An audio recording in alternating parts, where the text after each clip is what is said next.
వాళ్ళు బాప్తిసం ఇస్తుంటారు. ఆ, ఆ బాప్తిసం ఇయ్యంగా ఆ అమ్మాయి అక్కడనే నీళ్ళలో మునిగిపోయింది. ఆ.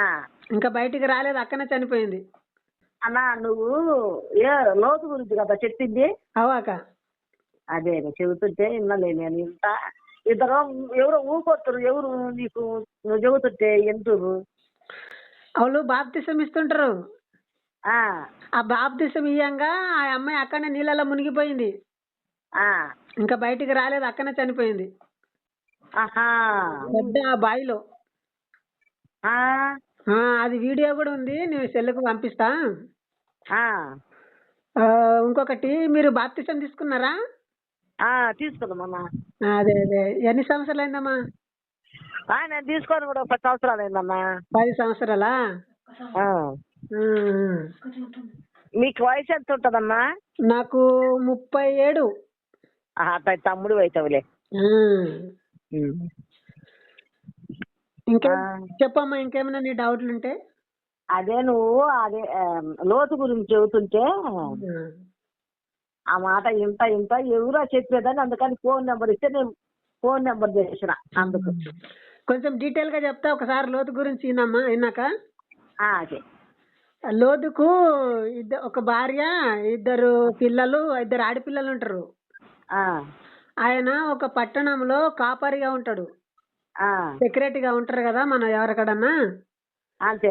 కాపరిగా ఉంటే అక్కడ చాలా వ్యభిచారం చేసుకుంటూ పాపలు ఎక్క చేస్తుంటారు అక్కడ. ఉంటే ఈ అబ్రాహాం అనే వ్యక్తి ఉంటాడు. ఇతని లోతు, అబ్రాహాము కాక కొడుకు ఈ లోతు. అబ్రాహాము చిన్న ఉంటాడు కదా, అబ్రహాము అన్న కొడుకు. అన్న కొడుకు, కరెక్ట్. నాకోరు కొడుకు, నాకోరు ఆయన కొడుకు, అబ్రహాము అన్న కొడుకు. కరెక్ట్ కరెక్ట్ చెప్పారు. అంటే ఈ అబ్రహాం ఏం చేస్తాడంటే దేవునికి రిక్వెస్ట్ చేస్తాడు. ఆ ఊళ్ళో మా అన్న కొడుకు ఉన్నాడు లోతు, అతన్ని రక్షించు అని అంటాడు.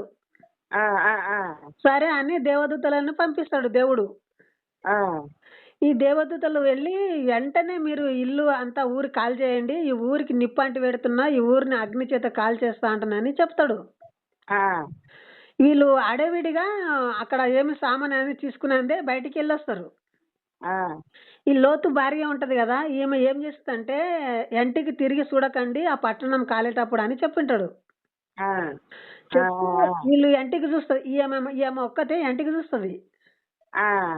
ఎంటికి చూసిన వెంటనే ఆమె అక్కడ దక్కనే ఉప్పు స్తంభం అయి చనిపోతుంది. ఈయన 2 పిల్లలని ఏం చేస్తారంటే ఒక కొండ గుహలకు పోతారు. అడవిలో ఒక కొండ ఉంటది, ఆ కొండకు ఒక గుహ ఉంటది, ఆ గుహలో ఒక్కడే నివసిస్తాడు. ఆ చుట్టుపక్కల ఎవరు లేకుంటారు.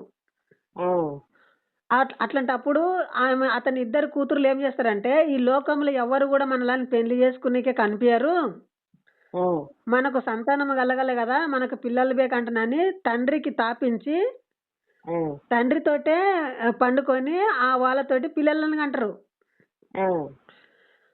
ఇట్లా ఈ చరిత్ర చెప్పిన అక్కడ.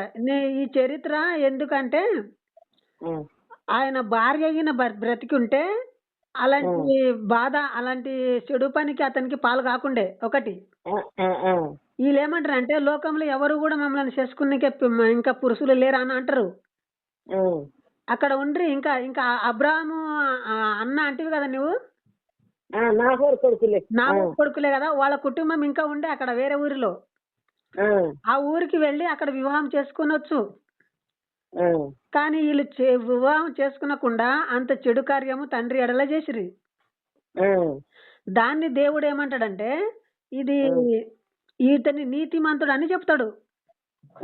ఇప్పుడు పట్టణంని దేనికి కాల్చబడే, దేవదూతలు వచ్చి పట్టణంని కాల్చేసిరి కదా, దేనికోసం కాల్చేసిరి? అది నచింపు, అది ఒక్క నిమిషం. పట్నం అని పాపం పండింది. దేవుడు నమ్మకాన్ని బిడ్డలు ఉంటారు కదా. ఒక్క నిమిషం అక్క, ఈయనే ఒక నీతిమంతుడు, ఈయన లోతడైనా ఆ నీతిమంతుడు. అబ్రహాము 2 జాయింట్ అన్న బాబాయ్ కొడుకు. కరెక్ట్ చెప్పావు నువ్వు. అయితే వాళ్ళు ఇద్దరు ఒక కానాను అనే ఊర్లో ఇద్దరు ఉంటారు. లేలే ఉంటే ఈయనకు ఎక్కువైంది, ఈయనకి ఇంకా ఆస్తి. అప్పుడు వాళ్ళ వాళ్ళ జీతగాళ్ళు వీళ్ళ అబ్రహాం జీతగాళ్ళు లోతు జీతగాళ్ళు తగులు ఆడుకుంటారు పొలంలో గొర్రెలు కాస్తుందంతా.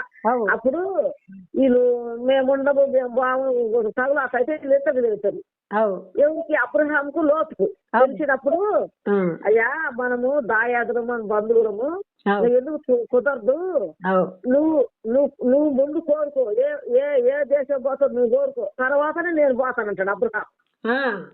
ఈయనేం చేస్తాడు, పచ్చగా ఉంటుంది అది పాపంతో ఉండదు కదా అని సొంతమోగ పట్టణం నేను అత్తపోతానని లోతు అత్తపోతాం. ఇంకా ఆడ ఉంటాడు, ఈయనే ఉంటాడు. ఈయన ఉండాక అప్పుడు ఈయన పిల్లలు లేరు, అబ్రహాముకు సంతానం లేదు, పిల్లలు లేరు. పిల్లలు అప్పుడు ఈయన ఒక సింధూరు వనం కింద ఒక చెట్టు ఉంటుంది, ఆ చెట్టు కింద గుడారం వేసుకుని ఉంటాడు ఈయన అబ్రహాము శారా. ఇంకా అప్పుడు దేవదూతలు ముగ్గురు వచ్చి ఆయన కాడికి వస్తాం, అబ్రహాం కాడికి వచ్చి ఇంకా సాయంకాల పిల్లలు మీరు ఎక్కడికి పోతే సంగతి సొదమ పట్టణం పోతున్నా మా నాశనం అవుతున్నదా, అది నశింపు చెయ్యాలా అని అంటారు. మీరు పోవద్దు, నేను భోజనం చేస్తానని అన్నము వాళ్ళ మందులు పోయితే గొర్రె పిల్లలు పొట్టెల పిల్లలు గొర్రె పిల్లలు తీసుకొచ్చి భోజనం చేస్తాం. పొట్ట పిల్ల కాదు, దూడ కొవ్విన దూడ నువ్వు బయట చదువుతున్నావా. అప్పుడు చారమ్మ వృద్ధాపు కదా, తగ్గిపోయింది కదా, 90 సంవత్సరాలు చారమ్మ గుడారంలో ఉంటది. అప్పుడు ఆమె లేచి పిండి బిసికి రొట్టెలు చేసి కూర మాంసం అన్ని వండి వాళ్ళు తిన్నాక వాళ్ళు పోత ప్రార్థన చేసిపోతారు. చారమ్మ వచ్చే సంవత్సరం వచ్చే ఏడులో వచ్చే సంవత్సరం ఈ సంవత్సరం ఈ తేదీన చారమ్మ ఒక కుంభాను కంటే ఆమె నవ్వుతుంది. అప్పుడు వీళ్ళు చదువుతారు, చారమ్మ నువ్వు నవ్వినావంటే నేను నవ్వలేదండి అబద్ధం అడుద్దామా, నువ్వు నవ్వినావు అంటాడు. అప్పుడు ఆమంటది, నేను ఈ వయసుగా ఇంత వయసు కదా నాకు ఎట్ట కుమారుడు పుడతాడని నవ్వుతుంది. నా నుంచి ఇటు సొదమ పట్టణము నశింపోయిన నాశనం చెప్తులే నేనంటాడు అబ్రహాం అంటాడు, ప్రభువా మా పట్టణంలో ఈయన లోపు అనకుండా ఉరకట్ట అంటాడు, 100 మంది ఉందా రక్షిస్తావా అంటే రక్షిస్తానంటాడు. 50 మంది ఉందా, 20 మంది ఉందా, 30 మంది, ఒక్క మనిషి నీతి మంది ఉందా ఆ పట్టణాన్ని రక్షిస్తానంటాడు. అప్పుడు వీళ్ళు పోయి ఆ లోతు దగ్గర ఉంటే ఆ లోతుకు చదువుతారు, ఇక సంగతి నచ్చిపోయిపోతున్నది మీరు వెళ్ళిపోబోదు అని. అప్పుడు వీళ్ళు పోతారు దేవదూతలు పోతే ఆ చుట్టూ ఉంటున్న గ్రామంలో ఉన్న వాళ్ళందరూ వీళ్ళను చేయించడానికి వస్తారు, వీళ్ళతో ఉండటానికి. అప్పుడు నేనైతే నా 2 కూతుర్లు ఉన్నారు, నా కూతుర్లని మీకు ఇస్తా కానీ వీళ్ళనైతే నేను అంటుకాని సాకని అంటాడు లోతు. అప్పుడు ఒక వాకి ఉంటే వాళ్ళకు వీళ్ళు వచ్చే వీళ్ళు దేవదూతలు వాళ్ళు వచ్చే కళ్ళు దాకా వాళ్ళకు. ఇంకా అప్పుడు వాళ్ళిద్దరు లోతు భార్య, 2 కొడుకులు, 2 బిడ్డలు లోతు భార్య తీసుకున్నారు. ఆమె ఏం చేసింది, కోత పట్ట ఎనికి తిరిగి చూడకపోయిన ప్రభు చేత ఈమె అవిశ్వాసి. ఆమె ఏంటంటది, మరి నా పట్టణ ఆమె పుట్టింది కదా ఇది, ఆమె గవిడి దాడుతుందని కొంత లెక్కపోయినాక వాళ్ళు ఎప్పుడైతే ఆ ఊరు దాటిరో అప్పుడు అగ్ని ఇప్పుడు వర్షం కుడుతుంది. ఈయనేమంటది, నా పుట్టిల్లు కదా, మా అన్నోళ్ళు ఏమైందో మా అమ్మోళ్ళు ఏమైందని ఏమి తిరిగిపోతాం. అందుకని పనిపోలేదమ్మా, ఉప్పు స్తంభం అయిపోయింది, ఆ ఉప్పు స్తంభం అట్లనే ఉంది అది. ఇంకా వీళ్ళు ఒక గుహలో పోయి ఇంకా మరే లోకం మర్యాద కోసం ఆయన చేయలేదుగా, ఆయన మత్తు తాగితే వీళ్ళు కానీ ఆయనతో చేయలే అది. అప్పుడు వాళ్ళే మోయాబులు, పెద్దమ్మాయి ఉంది ఒక కొడుకుని బట్టి ఆ కొడుకు పేరు మోయాబులు దేశం. రెండో అమ్మాయి మోయాబు, ఇంకొకరి పేరు అమాలేకులు కాదు, మోయాబు ఇంకొక పేరు సోయారో ఏముంటది గుర్తులేదు, అమాలేకులు మాత్రం కాదు.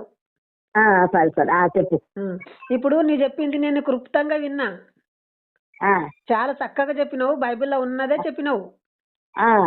సరే మంచిగా చెప్పినావు. నేనేమంటా అంటే నా పాయింట్ ఏంటంటే ఆ, దేవిని ఒక మంచి గుణం ఉంటే ఆ. ఆ భార్య అక్కడ చనిపోయేది లేకుండే. ఆ గుణం మంచిది కాదు ఆ ఊరిలోనే చెడు మార్గపోలుగా. ఎవరు? ఆ చదువు పట్టణ పోలే మంచోళ్ళు కాదుగా. అదే మంచోళ్ళు కాదు కదా. అందుకని ఆమె ఆ ఊరిది కాబట్టి ఆమె విశ్వాస అయిపోయిందిగా. సరే ఒక్క నిమిషము. అన్న చెప్పు తమ్ముడా. వీళ్ళు కూడా మంచోళ్ళు కాదు. ఆ, ఇప్పుడు వాళ్ళు ఏమైతే చేసి అక్కడ ఆ పట్టణం దేనికోసం నాశనం చేయబడే అర్థం ఉందే? వ్యభిచారం ఎక్కైంది, పాపం ఎక్కైంది కాబట్టి ఆ పట్టణం నాశనం చేయబడే. కరెక్ట్ కదా? కరెక్ట్. మరి ఇక్కడ వచ్చినాకన్నా వీళ్ళు మళ్ళీ అదే పని చేసిరి. లోతు కూతురు ఏం చేసిరి? వీళ్ళు కూడా వ్యభిచారం చేసిరి. అంతవరకే ఉందిగా, వాళ్ళది లేదుగా. ఆ లోతు వరకు అంతవరకే ఉంది ఇంకా. అది వ్యభిచారం కదా. ఇప్పుడు భార్య ఉంటే ఆ పని చేయకుండా అతని. ఇంకొకటి, మీరు భార్య చేయలేదని, అది తండ్రి చేయలేదని అంటున్నారు. తండ్రి చేశాడు అక్కడ. తండ్రి చేశాడు కాబట్టే పిల్లలు పుట్టిండ్రు అతనికి. ఇప్పుడు ఒక ఆడేమి ఉంటది కదా, ఆమెని పట్టి రేపు చేయొచ్చు మగపిల్లగాడు. కానీ ఒక ఆడేమా మగపిల్లని రేపు చేయడానికి శత కాదు. ఎందుకంటే మగపిల్లని అంగం లేవకపోతే వాళ్ళు వచ్చి ఏమని రేపు చేయలేరు. ఇది వాస్తవం. మనం నిజం తెలుసుకోవాలి. ఇప్పుడు ఈ బైబుల్ అనేది జర జాగ్రత్తగా విను. మిమ్మల్ని ఇబ్బంది పెట్టాలని అంటలేను నేను, వాస్తవాలు తెలుసుకున్నాలే. బైబుల్లో అమెరికా రాష్ట్రంలో బ్యాన్ చేసిండ్రు. బైబుల్ ఇది చాలా చెడ్డ పుస్తకం, ఇది ఎవరు చదవరాదు దీన్ని అంటారు, అన్ని చిన్నపిల్లలు చదవరాదు అని మొత్తం బ్యాన్ చేసిండ్రు. ఇంకొక సంగతి కూడా ఉంటది. ఇది యూదా తన సొంత కోడలతో వ్యభిచారం చేస్తాడు రోడ్డు పక్కన. యూదా చెప్పానా? యూదా కూడా ఉంటాడు కదా, ఆయన రోడ్డు పక్కన తన కోడలతో వ్యభిచారం చేస్తాడు. Correct correct. చెబుతా అది చెప్పు, నువ్వు చెప్పు, తర్వాత చెబుతా. ఇప్పుడు చెప్పు. నేనంటే ఎట్ట చేసింది, ఆయన ఎట్ట చేసి చెప్పు మళ్ళా. ఎవరు? ఆ యూద కోడలతో ఉండడు కదా, అది తప్పు కాదమ్మా తమ్ముడా. రైట్. నేనేమంటా అక్క ఒక నిమిషం. మొత్తం ఆ బైబిల్ అంతా అది వ్యభిచార గ్రంథమే. బైబిల్ మొత్తము ఒక వ్యభిచారం బుక్ అని అక్కడ స్టాంప్ వేసి గుద్దేసిండ్రు, మోరు గుద్దిండ్రు. ఎప్పుడు చూస్తే ఈయన పెన్ల వన్ పక్కల, వన్ పెన్ల ఈయన పక్కల, ఓని కొట్టు సంపురు, ఈడు సంపురు, ఇవే ఉంటాయి దాంట్లో తప్ప ఇంకా ఏమి మంచి నాలెడ్జ్ అని లేకుంటది దాంట్లో. వాస్తవాలే. ఇప్పుడు యేసుక్రీస్తు మంచోడు, ఇప్పుడు ఆరాధన మీరు ఉన్నారంటే మంచిగా మనసు కలుగుతుంది పాటలు పాడితే. ఆ పాపం అనేది యేసు ప్రభు చిన్న మళ్ళా కొత్త నిబంధన ఉంది చూడు, ఆ బైబుల్లో ఈ పాపం అంతా మనం మనుషులు చేసిన పాపం అంతా మన కోసమై ఆయన పుట్టి ఆయన రక్తం కాల్చింది మా అయ్యా. ఒక నిమిషము. ఇప్పుడు యేసుక్రీస్తు దగ్గర మాట్లాడతా కొంచెం అక్క. ఇప్పుడు యేసుక్రీస్తు 2 మాటలు నువ్వు చెప్పు నాకు, మంచి మాటలు యేసుక్రీస్తు గురించి. నువ్వు ఇప్పుడు ఈ లోతు గురించి ఎంత మంచిగా చక్కగా చెప్పినావు, అట్లా చెప్పు. అది సుతం. దేవుడు మన కోసము మనల్ని చేసింది కాబట్టి, మనం ఆయనే కదా సృష్టించింది, అందుకని మన కోసం ఆయన ప్రాణం పెట్టింది. అటనా? ఇంకా ఏంటి? ఇంకా ఏమన్నా మంచిగా చెప్తావా? నేను చెప్తా ఇంకా యేసుక్రీస్తు గురించి. చెప్పు అయితే, చెప్పు. యేసుక్రీస్తు భూలోకంకి వచ్చిండు కదా, ఆయన నేను రక్షకుణ్ణి నన్ను మొక్కురి అంటే అనలేదు. ఆయన శిష్యులు ఉన్నారు కదా, ఆయన చనిపోయినాక ఆయన దేవినిగా ఇతన్ని చిత్రీకరించిండ్రు. ఇంకొకటి, యేసుక్రీస్తు తాగి తిని కుట్ట వచ్చిండు. యేసుక్రీస్తు మద్యం తాగిండు. నేను మీకు బైబిల్ చదవడానికి వస్తుందా? బైబిల్ చదవడానికి వస్తుందా? బైబిల్లో ఉండదు. బైబిల్లో 11వ అధ్యాయం, మత్తయి సువార్త 11వ అధ్యాయం 29వ వచనం ఉండదు. ఇంకొకటమ్మా, సబ్బు అంటే నీకు అర్థమవుతుందా? సబ్బు, సోపు మనం స్నానం చేసుకుంటాం, సోపు. యేసు ప్రభు సోపు లాంటి వాడు అని అనుకుందాం మనము.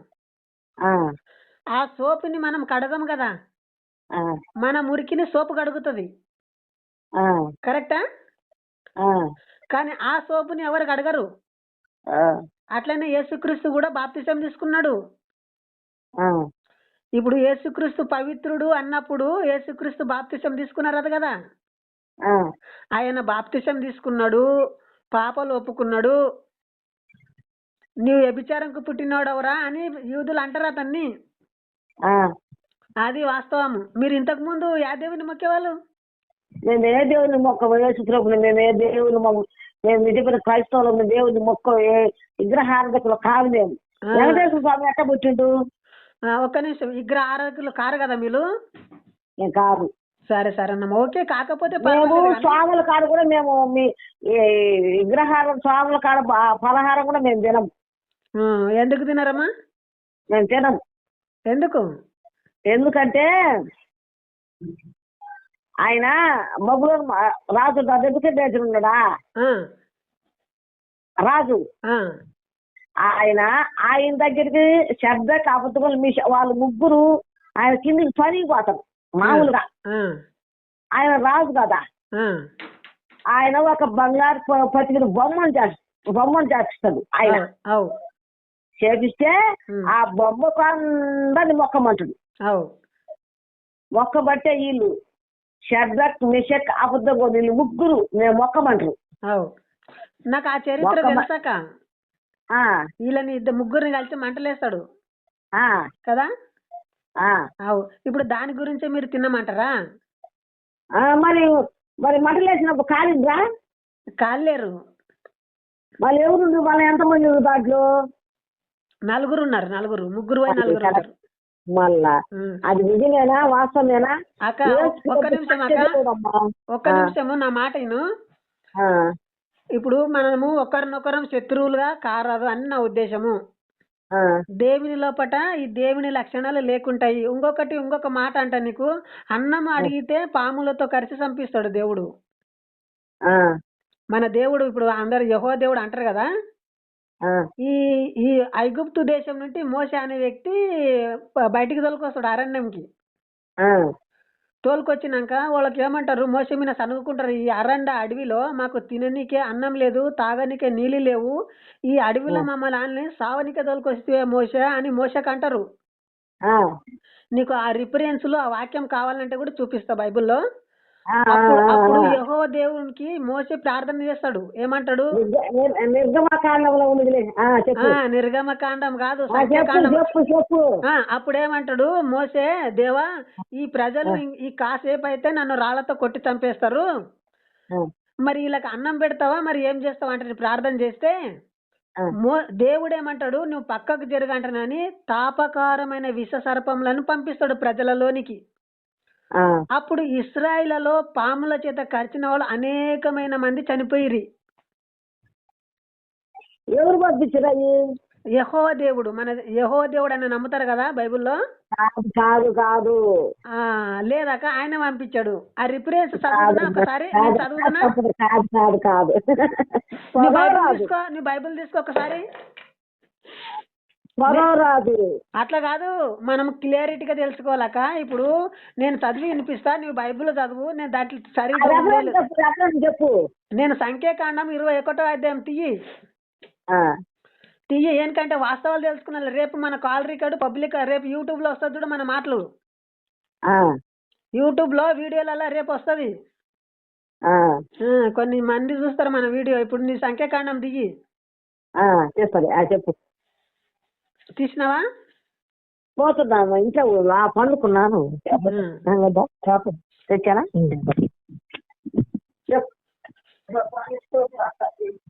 సంఖ్యాకాండం 21వ అధ్యాయం. బయట పండుకున్నాను.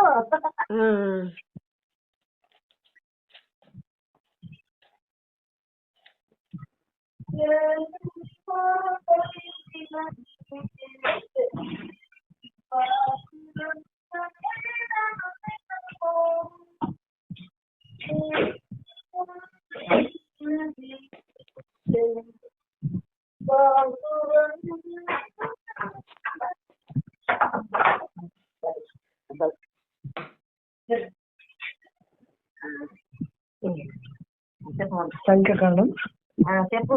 21వ అధ్యాయము సంఖ్యాకాండము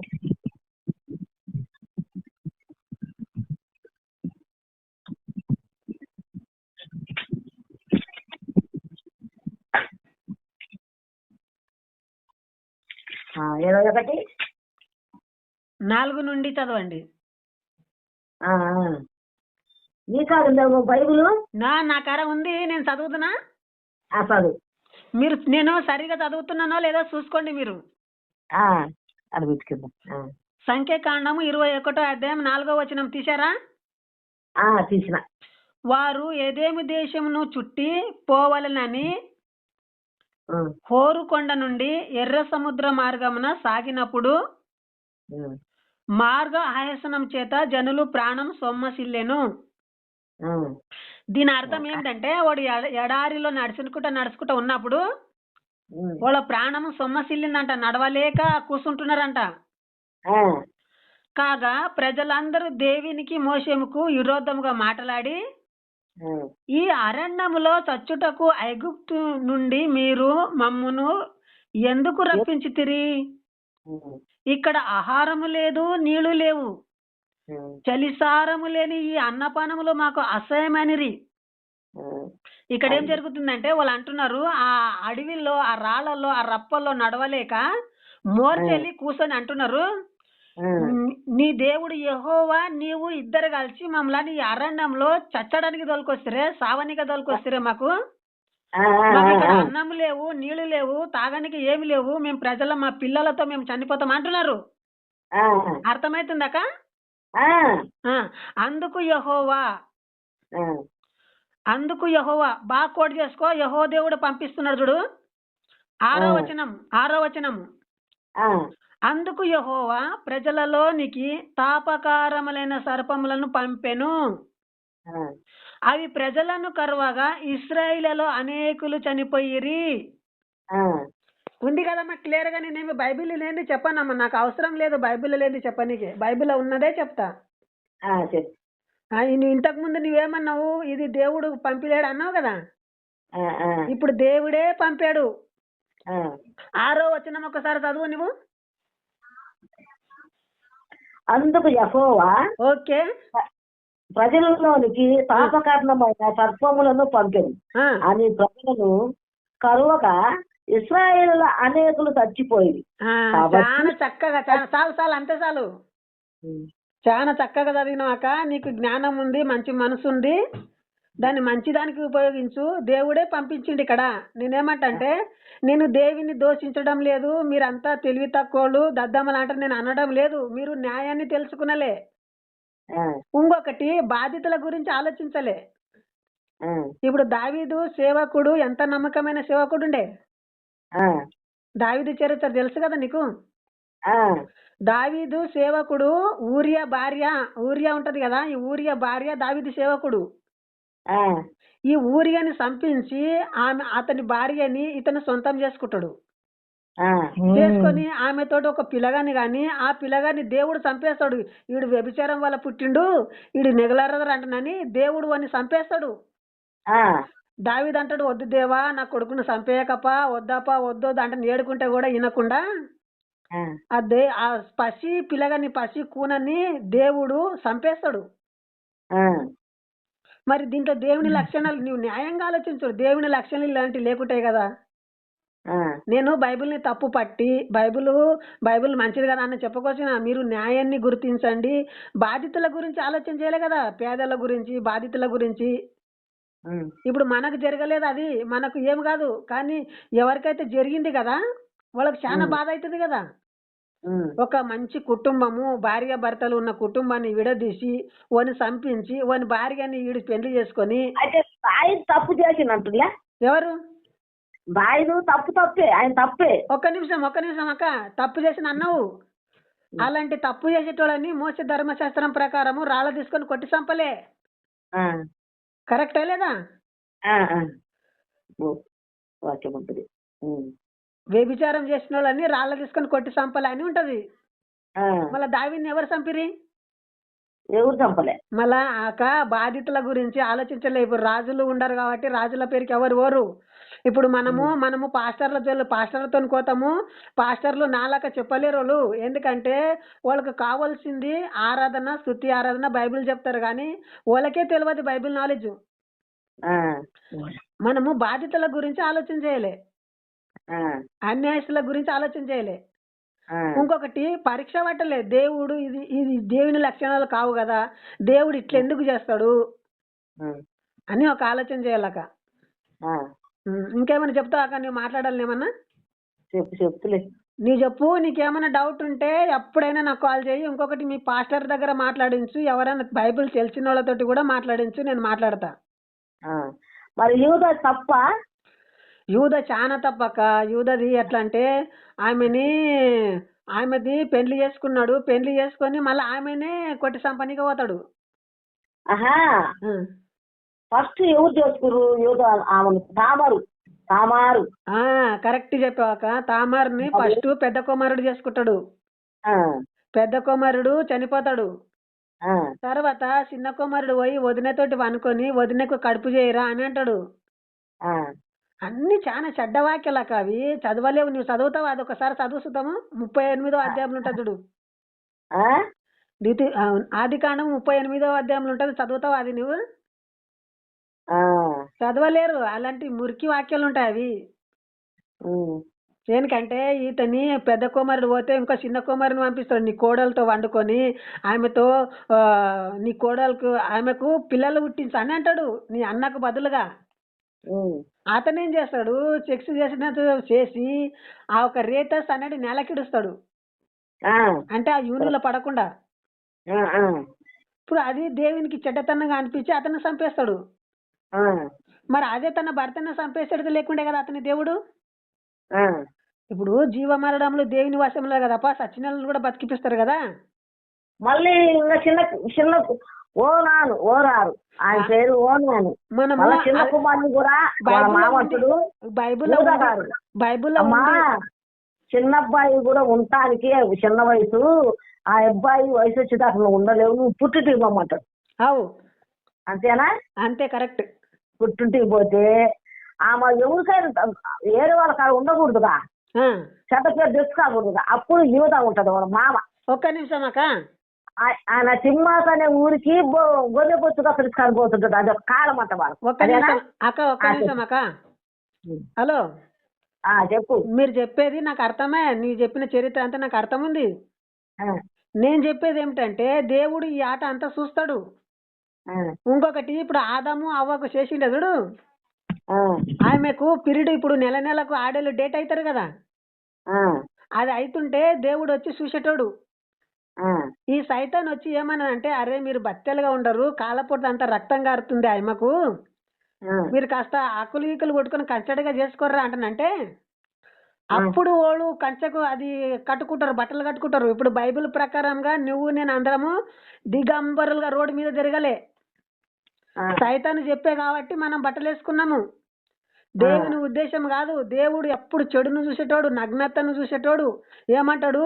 నీ కొంగు లేపి నీ ముఖం వేసి నీ నగ్నతని జనులకు చూపిస్తా అంటాడు. ఆ వచనం చూపిస్తా నేను. చెప్పు. నహోము గ్రంథము 3వ అధ్యాయము. నహోము గ్రంథము 3వ అధ్యాయము. నువ్వు రియాలిటీగా మంచిగా నిదానంగా ప్రతిరోజు కూడా ఫోన్ చేసి మాట్లాడి ఈ బైబిల్ వచనాలు నిజాన్ని తెలుసుకోవాలి మీరు.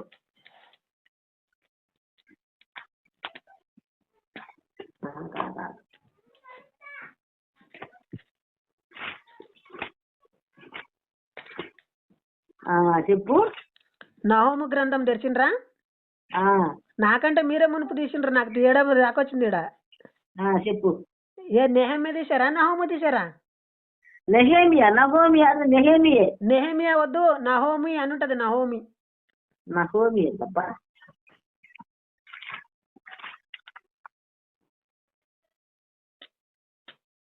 ఏది అదేందుకు ఉంటది? నేను బైబిల్ మొత్తం 2 సార్లు తిరిగేసి చదివిన అక్క. నేను అబద్ధం చెప్పను, బైబిల్ 2 సార్లు తిరిగేసి చదివిన మొత్తం. నహోము పేజీ నంబర్ చెప్పండి, నాకు దొరకటలేదు. హలో, ఆ, ఆ, ఆ, పేజ్ నంబర్ చెప్పండి, నాకు దొరకటలేదు నా బైబిల్లో. ఆ.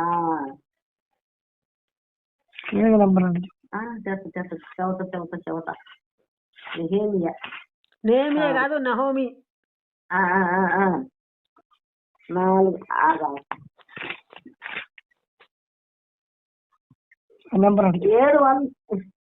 768. 768. ఒక్క నిమిషం అక్క, నేను రిఫరెన్స్ చూపిస్తా ఇప్పుడు.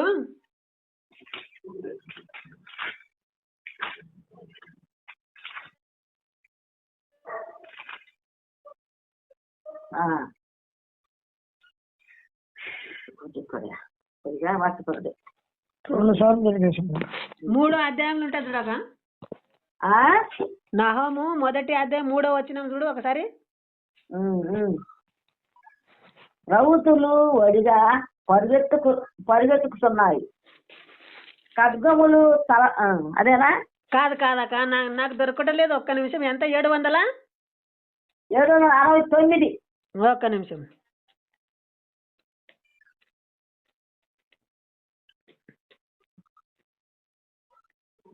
ఏడు 769. రౌతులు వడిగా పరిగెత్తుతున్నారు. అది కాదు. నీ చెంగు నీ మొక్కం మీదకి ఎక్కితేదను అని ఉంటా చూడు. అది అదే గాని నువ్వు రెఫరెన్స్ తప్పు చెప్పినావు. అదే 3వ అధ్యాయం 5వ వచనం చూడు ఒకసారి. 3వ అధ్యాయం 5వ వచనము. నువ్వు చేసిన అధిక జాగ్రత్తమును బట్టి సైన్యములకు అధిపతి యెహోవాకు ఇదే. అదే, నేను నీకు విరోధనై ఉన్నాను. అదేనా? అదే కరెక్ట్ అక్క. నేను నీకు విరోధనై ఉన్నాను. నీ చెప్పులు నీ ముఖం మీదికెత్తి జనులకు నీ మానమును రాజ్యములకు నీ యవనములను నేను బయలుపరుస్తును. అదేనా?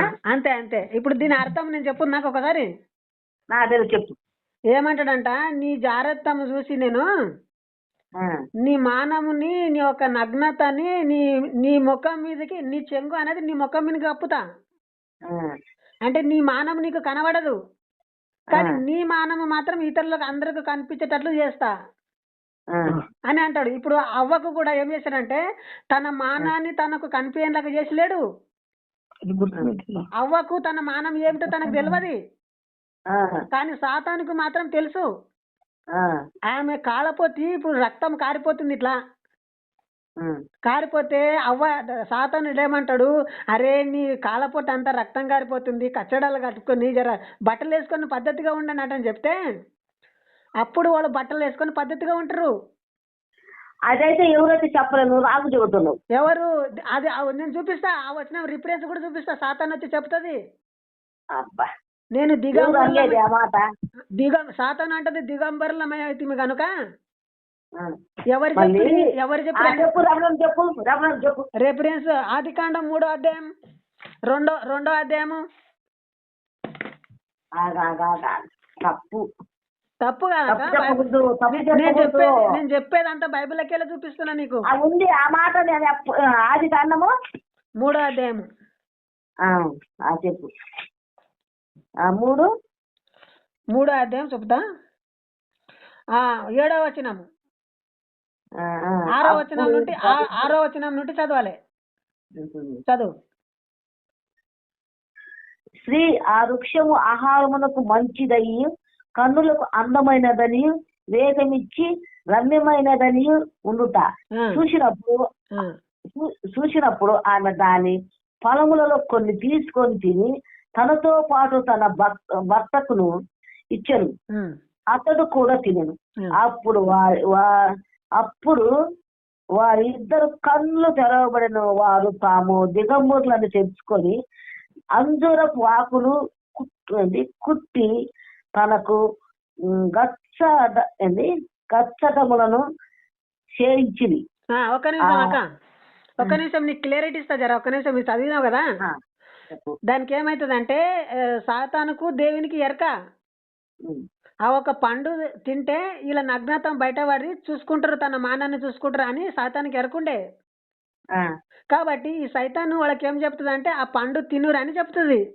ఆ, ఆ పండు తిన్న వెంటనే వీళ్ళకి ఒక నాలెడ్జ్ వస్తుంది. ఆ, అరే నా కాలపోతంతా ఇది రక్తం కారిపోతుంది, నేను ఒక దిగంబరిని, నా నగ్నతని నేనే చూడలేకపోతున్నాటనని ఒక కచ్చడంలో చేసి కట్టుకున్నారు వాళ్ళు. ఉమ్, అదే మాట నహూము గ్రంథంలో ఏమంటాడు, అరే నీ చింగులు వేసి నీ ముఖం మీద వేసి నీ మానమునంతా జనులకు చూపిస్తానే అంటాడు. ఉమ్. నేనేమన్నా తప్పు చెప్తున్నానాక, నేనేమన్నా తప్పు చెప్తుంటే నువ్వు ఈ పలానా చోట తప్పు చెప్తున్నావు అన్నా అటని చెప్పి నాకు బుద్ధి చెప్పు నువ్వు. నేను ఎక్కడ తప్పు ఇదే చెప్పినా? తప్పు. ఆ? ఇది ఆ, వాళ్ళు అవ్వ ఆదాములు వాళ్ళిద్దరు ఉండరు కదా. ఆ. ఫస్ట్ సూటిగా అంతా ఉండాలి, నువ్వు చెప్పేది సూటిగా ఉండాలి. నేను ఆడే మాట ఎంత క్లియర్ గా ఉండి సూటిగా ఒకటే మాటలో చెప్పాలి జవాబుగా. చెప్తున్నా. చెప్పు. మరి వాళ్ళు అవ్వ ఆదాము ఆ తోటలో ఉండరు కదా. ఆ, అన్ని పొలములు తినమన్నాడు. తోట మధ్యలో ఉన్న పొలం తినగాకమన్నాడు. అవు. అది తింటే మీరు చచ్చిపోతారు, వద్దు, అది ఒక్క మంచి నిమిషం. చెడ్డ తెలిపి ఒక్క నిమిషం. తినకూడదు. వాళ్ళు తిన్నరుగా, మోసం చేసిన శాతాన్ని. ఉండు చెప్తా. అసలు తినాలని అవసరం ఏముంది? ఒక్క నిమిషం నేను చెప్తా. ఆ, దేవుడు అబద్ధమాడిండు. అబ్బా. ఆ తిన్న రోజున చస్తారంటని చెప్పిండ్రు. ఉమ్. ఆ తిన్న రోజున వాళ్ళు చావలేదు, ఇంచుమించు 1000 సంవత్సరాలు బతికిండ్రని బైబిల్ చెప్తుంది. అంటే చచ్చినట్టే కాదు. చచ్చినట్ట కాదు. అంతే కాదు. మరి వాళ్ళు తెలుసుకునే కాదు, మంచి కాదు, కాదు, కాదు. వాళ్ళు ఏం దొరుకుతుంది ఇదంతా రాదుగా. అదే అదే అదే మీకు తెలియదు కాబట్టి నేను యూట్యూబ్ ఛానల్ చాలు చేసిన. అదే వాస్తవాలు తెలుసుకోనికి. ఆ, మనం నిజాలు తెలుసుకున్నలే దీంట్లో రియాలిటీ. ఇప్పుడు నాకు నీవేమి పాలేస్తుడు కాదు, నీవు నాకేం పాలేస్తుడు కాదు. మనం నిజం తెలుసుకునిక మనము డిస్కషన్ చేస్తున్నాం మనము. ఉమ్. నువ్వు నమ్ము, నువ్వు ఇడువు అంటే నేను అనకొచ్చిన యేసుక్రీస్తు దేవుడు కాదు, నువ్వు వదిలే అంటే నేను అనకొచ్చిన. నువ్వు నిజం తెలుసుకో, వాస్తవం తెలుసుకో. లేకపోతే నాకు నిజం చెప్పు, ఇది ఇట్లా కాదు, ఇది ఇట్లా అని నువ్వు చెప్పు నాకు, నేను వింటా. నా మాటలు నువ్వు ఉంటున్నావు అంటే నీ మాటలు కూడా నేను వింటా. అదే అక్క, చాలా మంది నీలాక మాట్లాడతలేరు. డైరెక్ట్ గా నిన్ను నరుకుతా పొడుస్తా అట్లెందుకు మాట్లాడతావురా అంటారు నాకు. అది తప్పు కదా. అది ఏముందో బైబిల్లో ఉంది కదా, బైబిల్లో ఉన్నదే నేను చూపిస్తున్నా. బైబిల్ లేనిదేమి చెప్పకొచ్చిన. కానీ పాస్టర్లు మాత్రము ఇలాంటి మాటలు ఆడతలేరు. అసలు వాళ్ళకి నాలెడ్జే లేకుంటది. బైబిల్ చదివే వ్యక్తిని అజ్ఞానం వైపు నడిపిస్తుంటది, జ్ఞానానికి దూరం అవుతుంటారు. కాబట్టి నిజాలు తెలుసుకున్నలే, వాస్తవాలు తెలుసుకున్నలే. సాటి సోదరుని భారతీయుల మనము ఒక ఎదుటి మనిషిని తప్పుడుతో పట్టించరాదు. ఇప్పుడు హిందూ దేవులంతా రాళ్ళు రప్పలు వాళ్ళ పదార్థాలు తినరాదు, వాళ్ళతోటి విగ్రహ ఆరాధన చేయరాదు, తప్పు అదెల్లా అంటారు కదా. మరి బైబిల్ ఇలాంటి తప్పులు ఉన్నాయి, దాన్ని ఎవరు సమర్థించలే. ఇంకొకటి విగ్రహ ఆరాధన చేయరాదు అంటే అన్నావు కదా నువ్వు. బైబిల్లో విగ్రహ ఆరాధన చేసిండ్రు, అది నేను చూపిస్తా, రిఫరెన్స్ లో సహా చూపిస్తా. విగ్రహ ఆరాధన చేసిండ్రు బైబిల్లో, యాకోబు చేసిండ్రు. మళ్ళీ దేన్ని దేవుడు యాకోబుని ఎందుకు ఖండించలేదు? అరే బాబు నువ్వు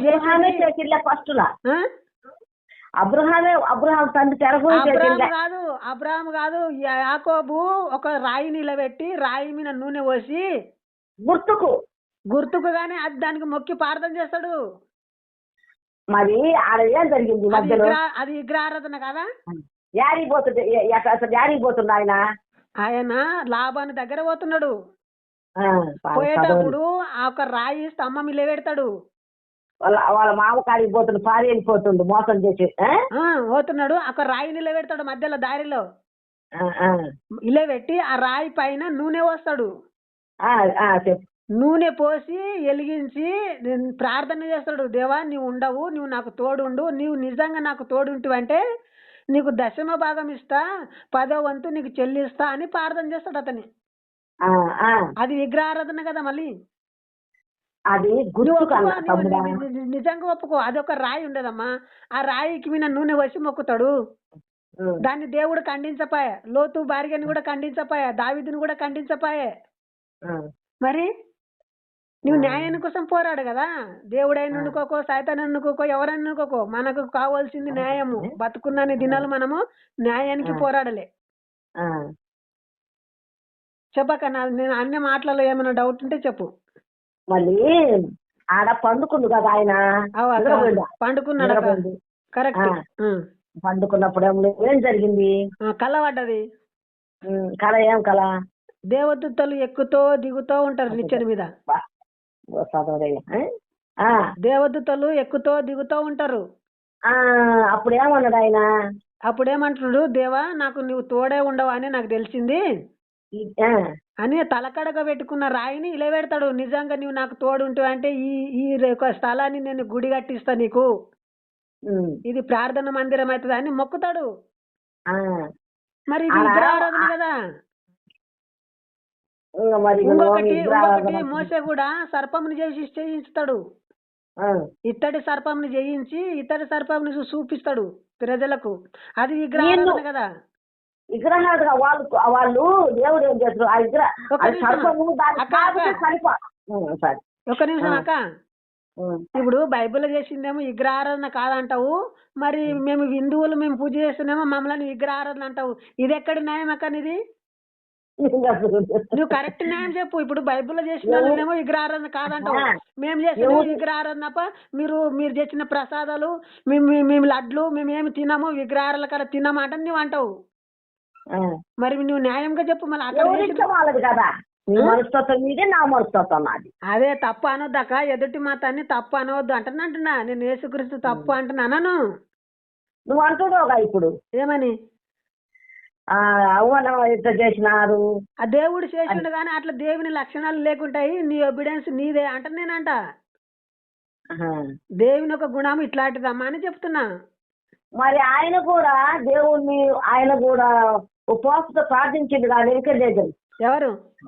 ఆయన ఇప్పుడు శ్రద్ధకు మిషక్ అబ్దగోళ్ళు అగ్నిగులు కాలినప్పుడు కాలేదు కదా వాళ్ళు. ఆయన కూడా నమ్మిన దేవుణ్ణి నమ్మిందా. మళ్ళీ యోనా కదా, యోనా ఆయన ఏం చేసిండు? నమ్మలేదా? ఒక్క నిమిషం అక్క, నీ వాట్సాప్ కు నేను ఒక వీడియో పంపిస్తా, రియల్ వీడియో. అది మంటలో ఒక గురువు కాలుతున్నాడు.